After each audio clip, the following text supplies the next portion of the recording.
All right, it is 7 o'clock p.m., which is the appointed and advertised time for our April 8th, 2019 Aleppo Township Workshop meeting. I'll call this meeting to order. Let's please rise for the Pledge of Allegiance. I pledge allegiance to the flag of the United States of America and to the republic for which it stands, one nation, under God, indivisible, with liberty and justice for all.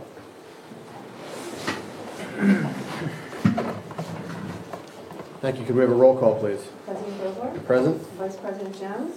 Present. Commissioner Williams? Commissioner Darrow? Present. Commissioner DeFlorida? Present. Solicitor Lovato? Here. And Manager Patterson? Here. Okay, before we get started, let me remind everybody that this meeting, like most Aleppo meetings, is being recorded and streamed live to YouTube. That means that people might be watching at home, who might not know they're watching. It also means that immediately after this meeting, it's posted to YouTube, where anybody can see it at any time, forever. So all that means, be on your best behavior, because you can't take back what you say.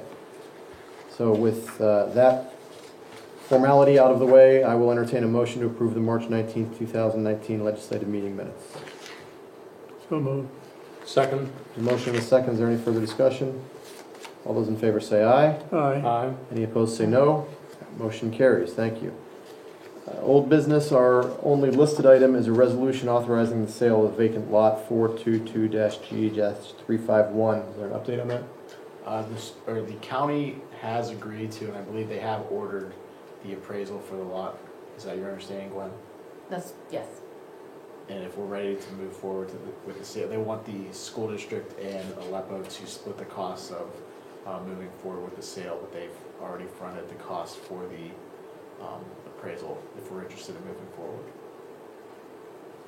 So what do we need to do to that? Authorize the third of the appraisal, right? Well, Harlan said that the county has already ordered the appraisal and that they'll take the cost of that out of the proceeds of the sale. The school district and Aleppo have to set up the bidding procedures, so it's up to Aleppo and the school district to decide how they want the sale to take place, whether it's a sealed bid or something Right. like that. We could set up a live auction. And then we would need to do a resolution after conveying our 1/3 interest. So the next step is wait for the appraisal to be received, and then after that, Harlan will work with the school district to establish procedure for bidding. So the only real new piece of news is that the county has ordered the appraisal, which is more than I knew. And each party is paying an equal share, despite the fact that the proceeds will not be equally distributed? Unknown. I don't know. We haven't paid anything yet, so I don't know. And we don't know if the proceeds will be equally distributed or not. Do we have an approximate value? No. Do we know how much the appraisal costs? $500 or something? Yeah, usually they're No, around I have no idea. I mean, my assumption would be $500. It's pretty much, every time I hear an appraisal, it's $500. 10. Yeah. The most sensible thing to me would be to do it on the net proceeds from the sale, which would take everybody's costs paid out of the proceeds of the sale, and then the distribution is whatever it is based upon the allocation.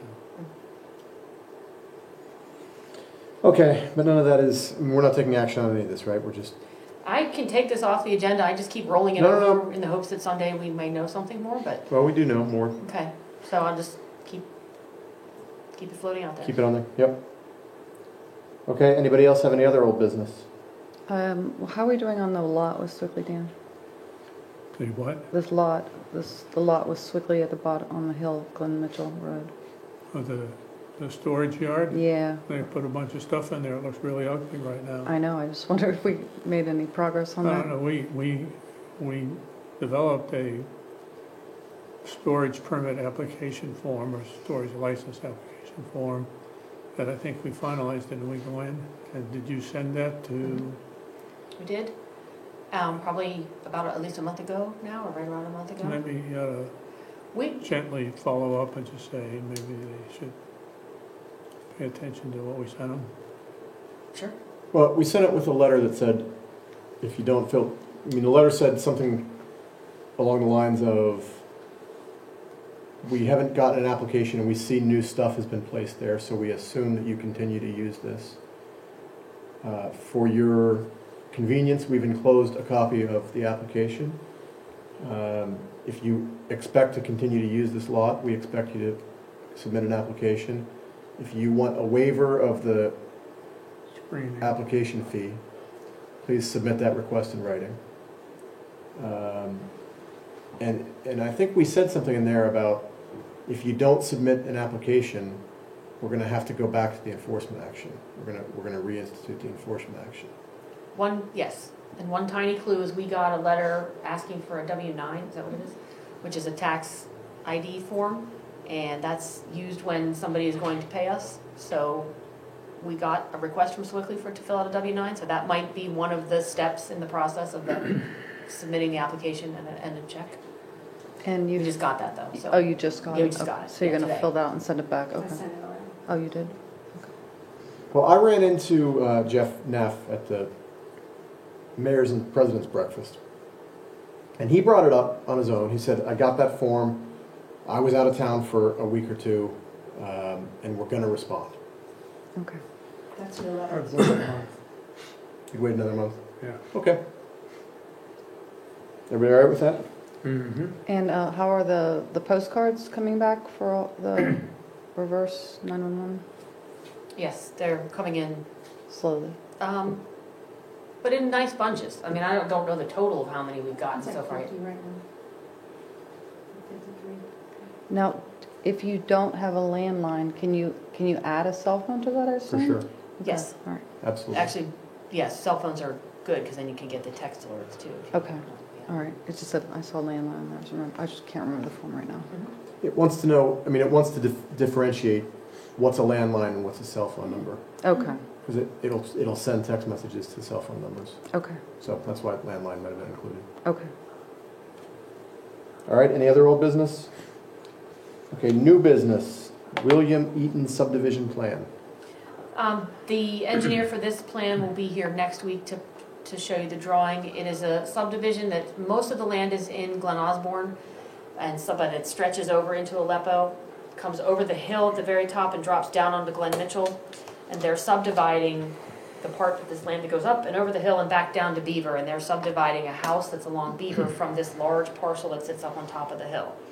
So everyone, and this also goes to Glen Osborne for discussion, and everyone is aware that the applicant is intending to develop the top part of the hill in Osborne, not in Aleppo, because the part in Aleppo is a cliff to a stream to a guide rail. So, because the land crosses into Aleppo, we had to approve the subdivision also. So there's no development plans been submitted to Osborne yet, or to us. I assume they might come to us if they are on the same parcel that comes into Aleppo.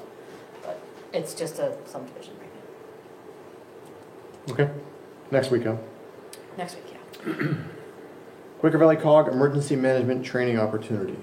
Mr. DePlug, I understand this is your, There's a training coming up, I think Glenn included at the back, the letter, there was email, sorry, that was forwarded to me, that I just sent to Gwen saying, if anyone wants to, it's to allow our officials to be trained in the emergency management, which is a requirement. And if anyone wants to come for a refresher, you can come to this event. You just have to go to this link and do an RSVP. So, since you are all trained, you might not want to go, but if you feel like you need to be updated, you can go to that. and that's April 29th. Yeah.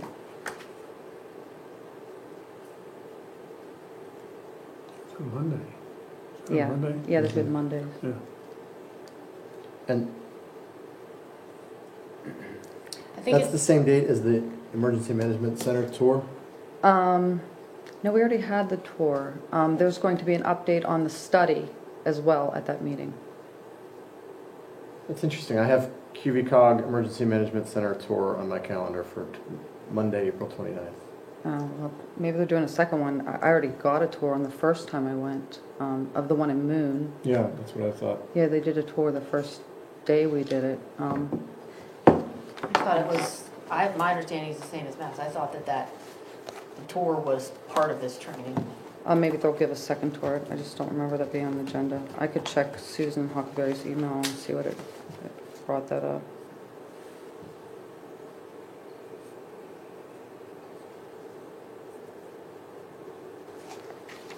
I don't have in my notes for the last meeting, the tour, but And I did do a tour, so I'm not 100%. I can follow up with Susan, or unless you want to, Matt. Or I Final can- meeting, 4/29/2019, 6 PM, an optional G4202 training. Yep, SES overview for senior and executive officials at 7 PM, EOC 150 Hookstown Grade Road, Moon Township. does it say tour on that? Mm-mm. Yeah, I don't remember it being mentioned at the last meeting. We did get one on the first meeting. But I mean, since it's in the same building, maybe they'll do it Maybe it again. is, yeah. Is Judy aware? Judy's been coming to all the meetings, yeah. Good. Okay. Well, Gwen, will you check with Susie if that's a tour? Because I was planning to go to that, but, Yeah, it's pretty impressive. It's like something on TV, like all the monitors and all the, they have the stand-up desks and, you know, all that business is pretty funky and good. very Okay. high-tech. Great, well, thank you for doing that, and thank you for that update. Okay, next is a review of the cyber liability insurance policy. This came out of the Seven Springs Conference in the fall, and one of the comments that they made there was that if you have, well, remember, we were the only ones that had cyber liability insurance, we were very proud of ourselves, but they made a point of saying, you better read the policy because there's all sorts of exclusions in there. And so I had committed to reading the policy, and I did. I read every page of the policy, which was lots and lots of fun. And you know, it's generally very typical insurance policy stuff. I won't get all into it. There's all the details about how to report a claim if it ever comes up are in there. The different branches of coverage are in there. Generally speaking, our obligations are very typically with an insurance policy. Place our carrier on notice of a potential breach, pay our premiums, cooperate with the defense, that type of stuff. The one thing that I thought was worthwhile to note is that there is an exclusion. There's an exclusion for claims that are based upon or arising out of any actual or alleged failure to have or appropriately display a privacy policy. I don't believe we have a privacy policy, do we? No. Okay, so issue number one is that we need to come up with a privacy policy, which then leads to my sort of next steps. That at the end of the policy, and it's not really a function of the policy, but they have these sort of services that are baked into your premium cost. So, for example, one of these services is a complimentary risk management service. As a complimentary service that comes with this policy, we are pleased to provide a free confidential risk management and loss prevention service consisting of an initial consultation and up to 1 hour of legal services to assist you to better understanding and minimizing risks that commonly lead to these types of claims covered under this policy. Number two are their breach prevention resources, which have sample policies, and I assume a sample privacy policy. And then number three is a similar a hub of data documents. So I guess my question to the board, I mean, I think we should make ourselves compliant with the policy. It doesn't make any sense to have this policy and not and set ourselves up for an exclusion. I mean, I don't think anybody objects to me trying to hustle up a policy, right? Get the policy. I guess the question is, do we want to go after this hour of free consultation, or do we think that's just a loss leader to us hiring their service? I guess I'd try to find out more about what is involved before I make that call. Okay. How do you suggest we do that? Well, I'd ask them point blank, you know, what are you covering this hour? Okay. Okay. I mean, I think you could say, depending on what's covered, make a difference as to who might be there. Okay.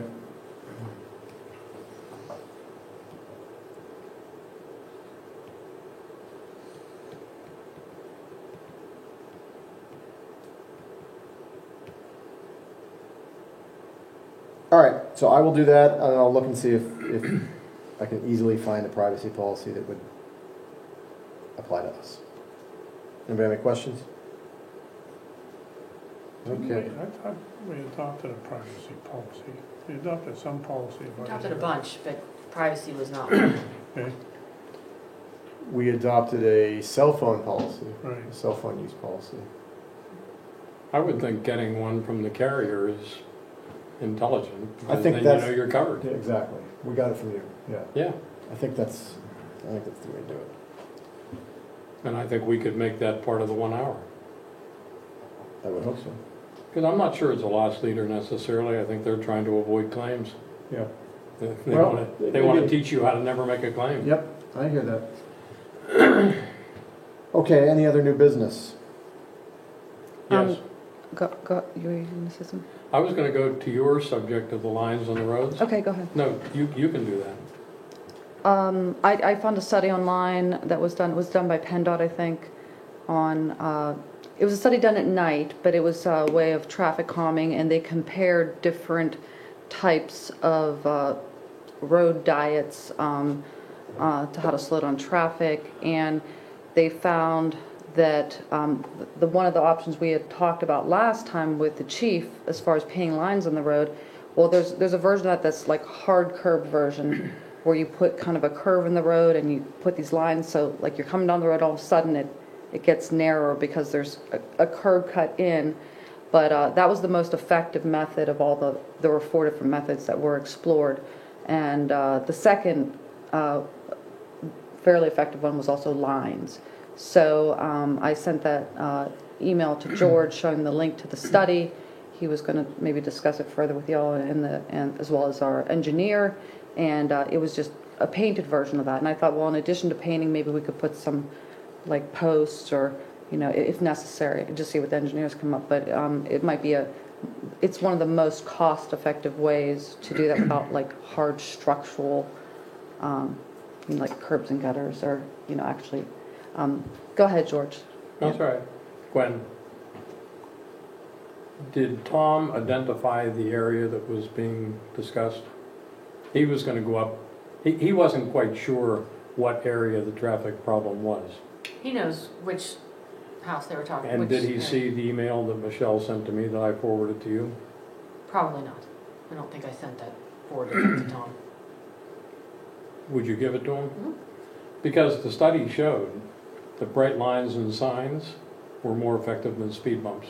Yes, speed bumps weren't as effective. And what was the other one? There was another method they used in there. Do you remember? I can't remember. Okay. But the bottom line is there are some very inexpensive things that we could try that may in fact prove to be more effective than most. Because it's kind of like Chief said, you put a speed bump in, they slow down, then they speed up. Right. Yes, it did identify But lots that. of bright, and there was tape as opposed to paint. Mhm. Make it very visible. Oh, bump outs was the other one we looked at. Yeah, which I think are one, more expensive And less effective. and less effective. So I think now that Tom has identified it, and if you show him what that study talks about and the various alternatives, I think then we could consider it further. The lines are painted across the road, like fast car lines? They're basically just a line that's put on the side of the road to make it you feel like you shouldn't drive there. So it would be like a yellow line with maybe hatching on it. You ever see hatching on the sides of roads, like you're not really supposed to drive here? It's that sort of thing. So the road is actually still, could be, if we don't put any posts or anything, could be still usable in that section. You know, if you had to drive there, but it depends on what we did with it. But it deters people from driving there because you're basically trying to stay within the yellow lines, right, when you drive down the road. So it would be lines that come on the side of the road and would come out, and then that excess pavement would be hatched in some manner. So it makes the road feel narrower. in It that looks like a section. bump out, but it's made with paint Right. rather than a Yeah. structure. And the difference with a bump out is those are usually done around intersections, and bump outs are very short. So, and the problem with bump outs is what Chief said is, you know, people go through a bump out intersection, it narrows, they'll slow down temporarily, and then they speed up. These things go for a longer length. They said to place them at least 200 feet from an intersection. There's Right. like specs on how far out, because, they did studies on the distance they had to be, and it was, a lot of it was in there. Driving through Osborne today, just a little informal sign that said, drive like your kids live here. So this study in essence said signage and lines Mhm. turn out to be more effective than bumps and other things. And I think we could consider it, because I think it would be a very low cost, do something. But I'd like Tom to look at it, and probably our engineer. Okay. Or maybe you could print out the study if everyone wants to see it, you could review it. I've read the handouts we get those from the chief, Mhm. and it talked about the same sort of the ineffectiveness of some of the other choices. Mhm. There's a term for this particular thing, it's just, I'm drawing a blank, and I Speed apologize. table, No, it starts with a C, We'll find it. yeah. Okay, I had two other quickies. go ahead. When Commissioner Dobler and I met with Doug Shields, he recommended some deficiencies in our fracking ordinances. I'm not certain of this, but it appears that our original fracking ordinances were assisted by Bell Acres fracking ordinances. And he pointed out 3 specific additions, which in my opinion show no inherent bias either way. One is a seismic survey. When they're testing, boom, we don't have any restrictions on that at all. 2 is injection wells. We have no criteria for injection wells. And 3, I don't really understand the full impact of this, but a default for unlisted uses, kind of a coverall. So Gwen dug up, the Bell Acres has added these to their ordinances. So we have those, and we also have some from Lee Township. Again, my read was there's no inherent bias. I think it's something we should do. Thanks, George. And I read them all. So what's the next step? I don't know. That's, If you can authorize Harlan to draft an amendment. I'm ready to go, George. Tell me what you want me to say.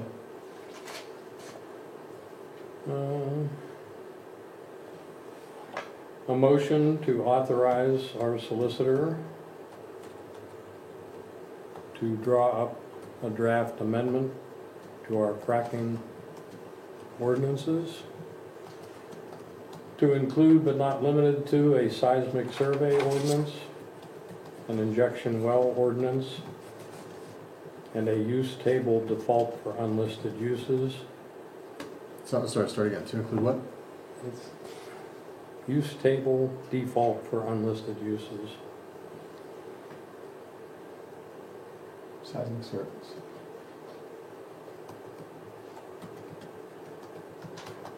Injection well.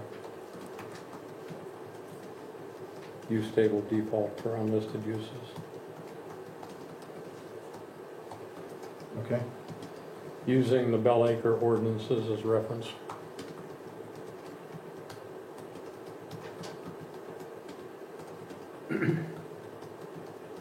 And outside of the motion, I think you've read in the paper, there are some communities that have gotten into a lot of trouble by having nothing. I think our risk is pretty low based on our geography, but, You it's never good know. it's good to have it, yeah. Okay, so the motion is to authorize our solicitor to draft an amendment to our fracking ordinances that includes a seismic survey, injection well, and use table for unlisted uses using the Bell Acre ordinances for reference. Do you have any examples of, like, what might be considered an unlisted use, George? Just curious, because that's kind of, No, it was truly a catch-all. okay, all right. So that if something isn't defined, Mm-hmm, we can apply that default. okay. Because the industry is changing, Yeah, you never know. and it's becoming much more litigious.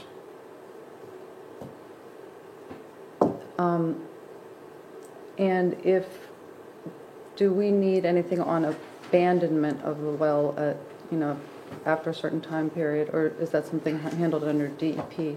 DEP permit Okay. normally requires a method for abandonment. It requires security in place to get your permit to be available to ensure that the abandonment will occur. So they have to post a bond. Okay. If anyone's interested, did this come from Shields? Yes. This is a listing of all our neighboring communities and others, what ordinances they have or do not have. It's pretty comprehensive. And we have a reference to DEP and any kind of other legislation out there that Yep. would, because I that's the mean- problem I think it was Plum had with that lawsuit. Right. Now, he said that we're actually in pretty good shape, but these were deficiencies he thought should be corrected. Okay, so there's a motion on the table. Is there a second? Second. All right, there's a motion and a second. Before we vote, I'll make a motion to defer that for 1 week. Is there a second on the subsidiary Second. motion to defer for 1 week? All right, on the subsidiary motion to defer for 1 week, all those in favor say aye. Aye. Aye. All those opposed say no. All right, that motion to defer carries 4-0.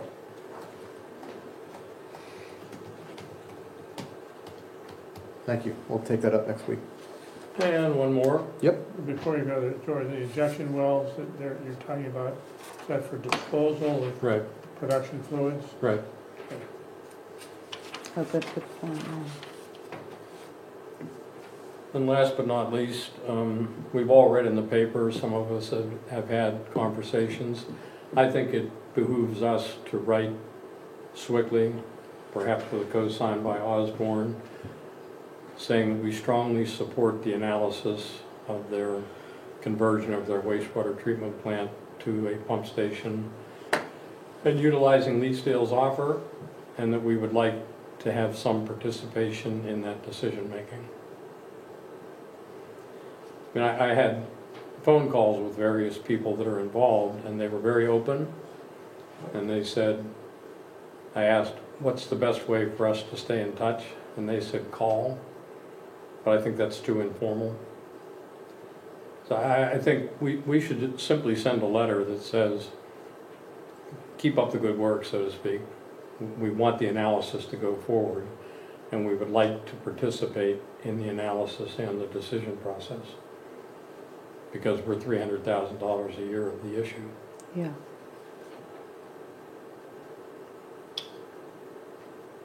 Well, at the same Mayors and President's Breakfast, Jeff talked about that, and my notes are that they said Swickley is moving forward with merging sewage with Leedsdale. They said that rates would stay the same or go down, although I'm not exactly sure how the conversion from the treatment plant to a pump station would be spread. But they said rates would stay the same or go down. They've already hired somebody to write a new 537 plan, and Swickley claims that they are going to eat the cost of the new 537 plan. But they were already prepping us that we would have to adopt that plan, and we would have to do it quickly. So, I mean, I'm happy to write a letter, but it sounds to me as if the ship is sailing down the sewage stream pretty quickly. It's my understanding the DEP disagrees with that they're saying 1 to 3 years. Yeah. I just think because we're intimate to the decisions, that a simple letter showing something formal, a communication that says, we support your analysis. Well, why don't you write the letter you think is appropriate and bring it to us next week? George, how do we have we had the chance to review thoroughly their analysis? No. So how do you say you support your analysis if you haven't seen it? Your effort. Yeah, effort might. And then requesting copies of documents. Right. 'Cause I mean, I want to be careful. It sounds like we're too enthralled by this idea that we end up having to pay something more for it. yeah. No, I don't mean to approve of something before it's analyzed. But I think there are going to be some critical decision points. As part of the process of moving forward, won't there be some need for them to have public meetings Yes. and make available? Oh, I think we can let it alone. I just, when somebody said, call me. Well, I would, that might be the best, most effective way, because you probably get more out of a conversation than you do out of reading a report that somebody wrote. I was Could be. thinking more along the lines if they're gonna present it to their folks down there, that maybe we could participate in that meeting and hear what their engineer has to say, or whoever's, doing the Well, no, work. I hadn't thought about it, but Dan's correct. In the process of re-upping their 537, there should be public hearings and there should be documents. And then they need us to adopt it as well. So all of that would come to us without request. Not only that, we need to adopt a change to our 537 plan that mirrors their change. Well, I think Chris has more information on this. Did Harlan talk to the DEP? Yes, And they said this is a long ways off? I don't have it. And in no way have we approved the anything? last report I heard from Harlan was, get your 537 amendment done. Don't worry about what don't rely on waiting for what Swickling might do, because that's down the road. Well, I guess we have to find out a timeline from them and just make sure we stay on top of it. No, my gut still tells me that some communication with them. Well, why don't you write a letter? Very general. Draft a letter, a general letter, and let us look at it next week. Yeah, and I'll ask Commissioner Dara to lend his hand. Certainly. I don't think there's anything, I mean, I don't think it's a mistake to not take for granted that there's gonna be public meetings and that we'll know about them. I mean, so I think a letter that asks to be informed about those, if nothing else. Right. And subset B to that, we put in a request for information from the Osborne Interconnect bond issue. We did. Have we received anything? We received a letter stating that because of staffing limitations, they needed an extension of time to fulfill the right to know. So I'll follow up on the timeline and when we can ask again.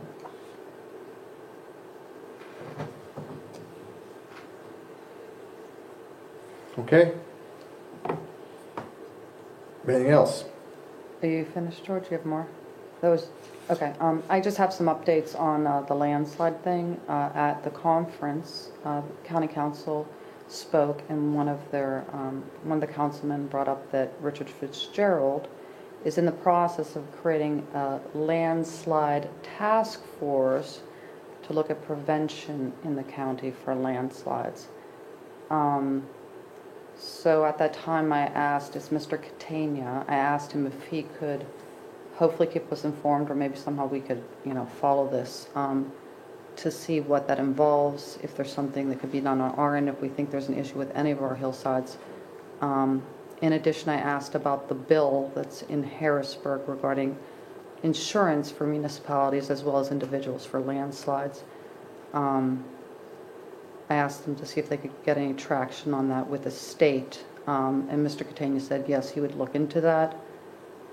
Further to that, Jay Costa was at a meeting later on, and he is a co-sponsor of that legislation. I asked him where the bill is at. He stated that he's still working on it. I guess it was turned down, and when he tried to get it passed last time, but he's making another attempt in a different manner to get it through, so that we don't have this huge expense if it should happen. So just FYI kind of stuff, no real business there, just an update. Okay. Oh, sorry, one more thing. No? There's a site, I don't know if you folks know about it. It was brought up at a,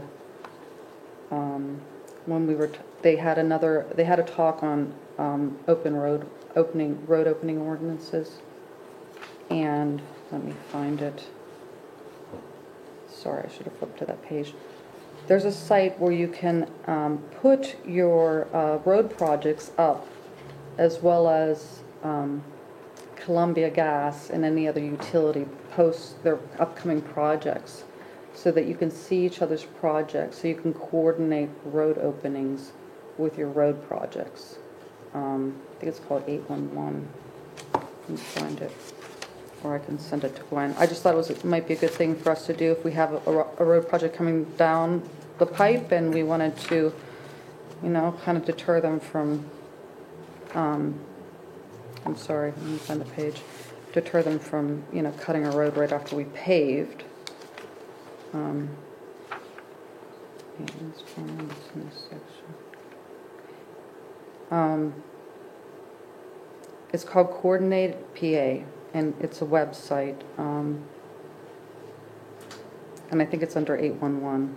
So the website's called Coordinate PA. It's a list of all utility projects upcoming, so it allows utilities and municipalities and anyone that has a road project to know what everyone else is doing. Is that on all roads, state, county, local? They said, the way I understood is that municipalities can put their projects up there as well. Now Osborne, with their new sewer project, because I was talking to Harlan after this talk, said that, and this could happen. I mean, Osborne got some of their paving covered because Columbia was going through there at the same time and had to put in new sewer. So because they were going to do cuts in the road and Osborne needed repaving, it substantially brought down the cost of their road project because they coordinated that with Columbia Gas. So I think that would be a good link for our webpage, because I've had numerous people say, when is Glenn Mitchell going to be open? Poor Glenn Mitchell. And if this link would show that sort of information, I think it would be valuable to our residents. What do you think what the URL is, Commissioner DePlaga? it's called Coordinate PA is what they told me. That might be at that PA1 call. Yeah, that the second, one of those links. It looks like, yeah, there you go. But it's, I don't know how you post it. They just said it, so I just wrote the name down. So that looks like it's the one. I don't know if there's a cost. They didn't mention that. I mean, we don't have that many projects, but, if we would have had Swickley Heights Drive and something together, if Columbia wanted to put in gas lines, additional lines or something, it would be, or whatever utility. okay, That might be useful. good, thank you. Anything else? That's all I have for now. The only thing I wanted to add is that Earth Day, the Earth Day event is Saturday, April 27th, 9 o'clock here. We're looking forward to a little bit of education and then going and picking up trash along at least Deer Run Road. So please mark your calendars and come on out. I think, is Councilman Baker mentioned he might be coming to that? He's trying to come, yeah. I saw her.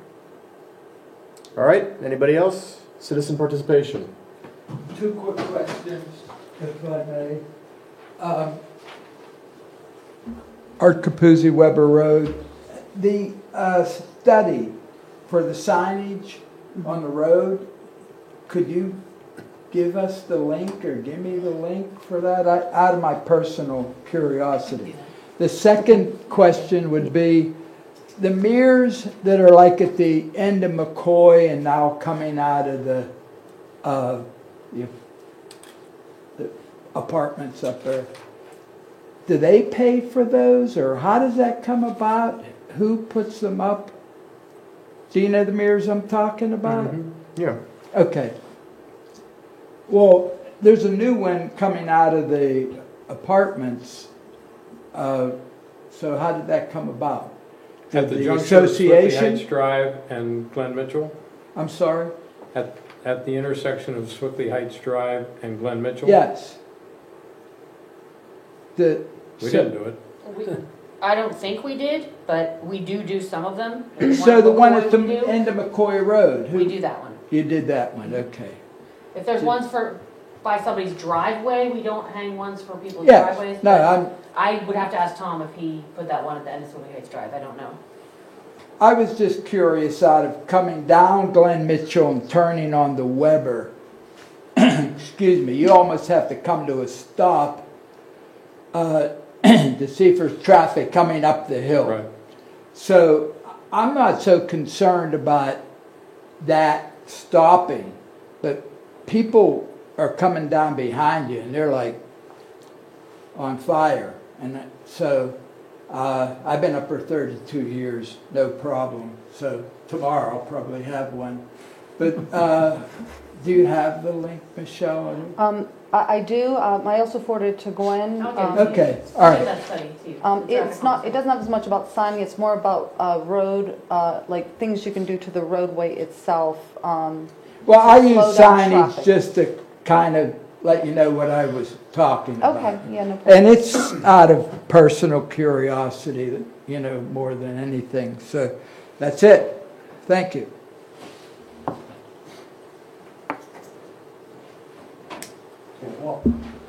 Don Black, Weber Road. Speaking of what he just said, coming down Glen Mitchell, turning left into Weber, I stopped once, had a turn signal on, and a young lady passed me. She passed me on the left as I was ready to turn left, so that's scary. The signage and lineage topic seemed to focus on the spot on McCoy. I actually said to George that we should look at both roads, your road as well as Weber's. I mean, wherever we think it's I necessary. didn't hear Weber mentioned, I just wanted to make sure. Yeah, in my email I sent to George, I did mention Weber Road as well, because we keep hearing about Weber Road as well. Okay. I guess it, depends on if, when we get to that point. No, we're trying to gather facts. Yeah, You I know, understand. this issue has come up multiple times. We don't have a good solution. Right. This sounds like a- Chief is not giving us a good solution. I think he's being very honest with us. So Commissioner DeBlaga simply Google searched and found some pretty valuable stuff that we want to dig into. Yeah, that's, I just. But it wanted would to be make for sure. any problem area. Any not just- problem area. Sure. That's great, cool. I'm here to advocate for our children. I will stop that. Thank you. Absolutely. Thank you.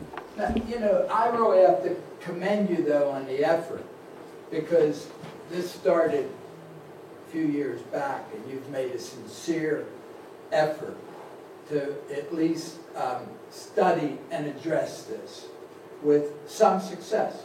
So it's a work in progress. Thank you. All right. Anything else for the good of the municipality?